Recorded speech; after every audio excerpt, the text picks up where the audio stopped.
consultation, across England at least, so I'm sure it's in Scotland, certainly in England, in regard to a number of relaxations of the planning regime. The key one, I think, that we need to look at is the one with regard to barn conversions, strictly agricultural building conversions, into dwellings. We have a little bit of feed in from Peter Featherstone in a minute, but I wanted first of all, Callum, please, to explain the power of competence, which I mentioned in my email to you all. Could you say what it is? Yeah, certainly, Chair. The Localism Act, which came in 2011, the first section of that Act gives all local authorities a new power. You'll be very used to the situation whereby local authorities, known as creatures of statute, can only do what statute allows them to do. Well, the Localism Act brought in a general power of competence, which allows a local authority to do anything that any other person can do. So it really widens our powers, so long as the action that we take is for the benefit either of the authority, the area, or the people who live within it. So obviously, responding to consultations, matters such as the friarage, which affect the whole of the district, clearly within that power of competence, although you won't find a specific statutory power in any sort of act allowing you to do it. So these sorts of things will, in general, from this point on, be covered by the general power of competence, and you probably see it referred to in the future as well. So that's what it is. And what we're about to discuss falls firmly, squarely within that remit of the power of competence. Okay? We're not here to talk about planning tonight, because we've talked about planning at the planning committee, and also, I'm the only member here from the National Park. We've also talked about planning at the National Park as well. And some members will be a little bit mystified as to what's going on. In Richmondshire, beyond the park, there is a barns conversion policy, and Peter's going to tell us about that now. That is one that allows barns meeting a particular criteria to be converted into dwellings. We've had it for years. It's a particularly good policy. There is a criteria associated with it.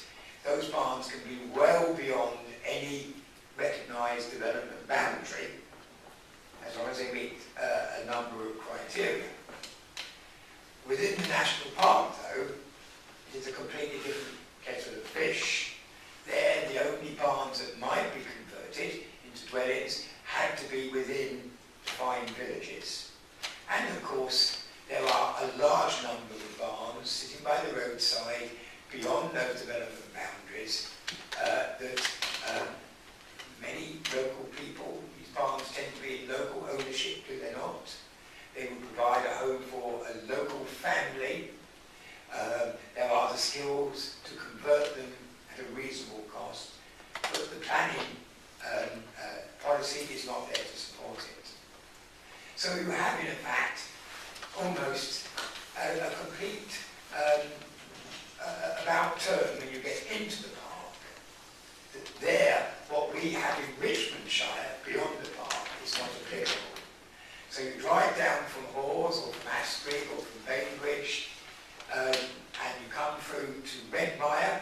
Just before you leave the park, you'll find barns there by the roadside, not allowed to be converted, and you get to Redmire, and then either side of the road are barns that have been allowed to be converted under our policy.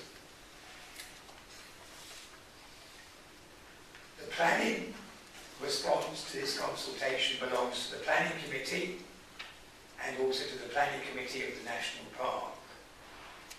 And there is a danger, of course, that there will be almost two different stories told. What we're seeking to do tonight as a strategy board is put together a response as a district council using the powers of competence that we've been given here, dealing more with the economic and social aspects of the proposal, whilst at the same token having due regard to planning. I think at that point I'd like to hear from Peter Featherstone. Thank you very much, Chair. This proposal, there are 5 separate elements to it, and they're all considered by the Planning Committee last week, and I have comments from that which I'll be forwarding on behalf of Richmondshire. But I think I have to perhaps this evening the one to focus on is that in relation to the barns.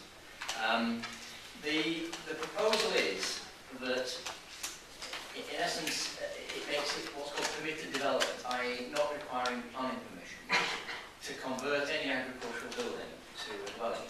That's the proposal that's on the table.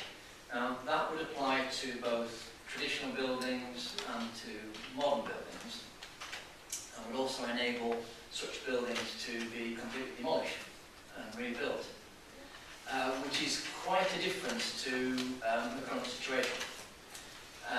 Currently, obviously, that proposal will require a full application of planning permission, which goes through the normal process, and that process involves considering it against the relevant policies in the local development plan.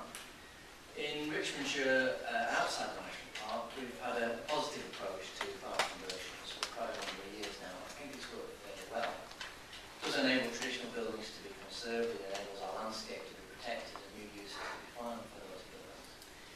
With this proposal, it concerns me very greatly that this would throw the baby out with the bathwater.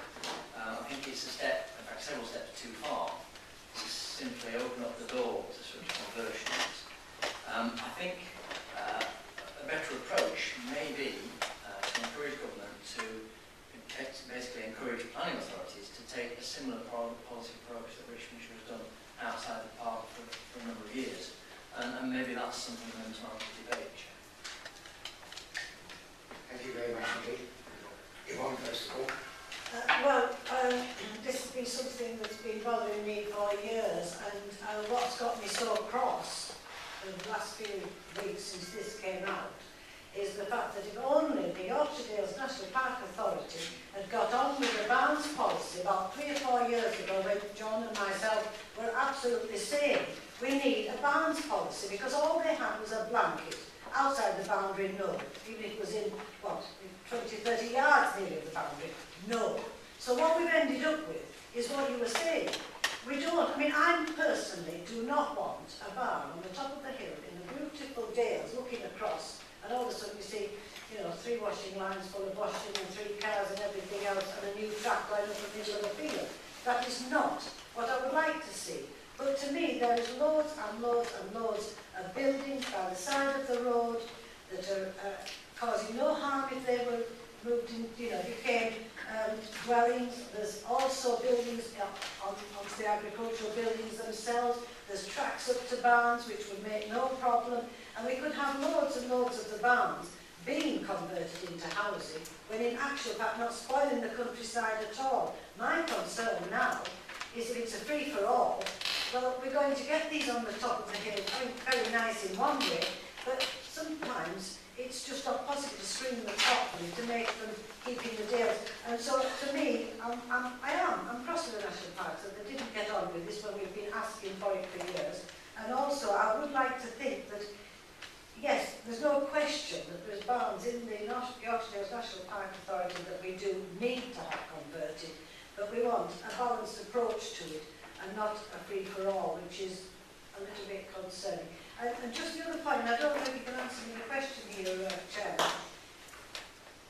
There isn't anything here about actual, or am I missing it somewhere, about actual what is already business premises. And agricultural barns that are redundant are one thing.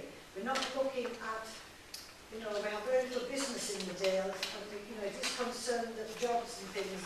I'm just slightly worried that the policy would mean a free-for-all, every building that's not used for a few months straight away turned into residential, because we do need employment in the area.